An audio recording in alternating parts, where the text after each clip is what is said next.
Now we'll look at a practical application for using filters. On this stage, I have my biker. So she's riding a bike, and I'll preview the animation in the Flash player. So we have a seamless looping background with some other elements. What we're going to do is use a filter to create a shadow for the girl on the bike. So the first thing I'm going to do is actually copy the girl. So I'm not going to use the default drop shadow effect. I'm going to kind of customize it and create my own type of drop shadow. So I'll copy and create a new layer called shadow. And I'll paste in place. Remember that Shift Command V. And of course I drag the shadow below the biker layer, but it doesn't matter whether the shadow is in front or behind the original layer. With the biker locked, I'll use the free transform tool, move the transformation point at the bottom center, and then click and drag down for the shadow. Then I'm going to skew using the free transform tool, move the girl to the right. Now I'm doing this because of the position of the sun. So the sun is here and the light is being cast in this direction. So the shadow would be cast in about this way. So we have the girl in place.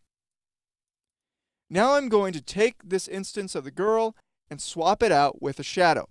To do that, I'll select the instance and then go to the Filters section of the Properties panel and click to add a drop shadow filter. I'm going to collapse the other sections in the Properties panel to get a little bit better view of the filters area. So here I can customize my filter to suit my needs. So for right now, I don't really want to see the girl there. I just want to see the shadow itself. So to do that, I can just click the Hide Object checkbox, and then the girl disappears and I still have the shadow. Also, I want the distance to be 0 pixels. So it will be at the same place as the original artwork. So if I want to, I can modify things like the color of the shadow, I can modify the opacity by adjusting the strength, and I can control the blur as well. I like a really soft blur for this type of shadow, so I'll leave it at 2 pixels.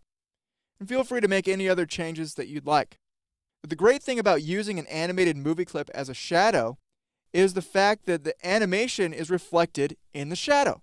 So let's test this out in the Flash player and see what it looks like. So you can see the girl pedaling in the shadow and in the original animation.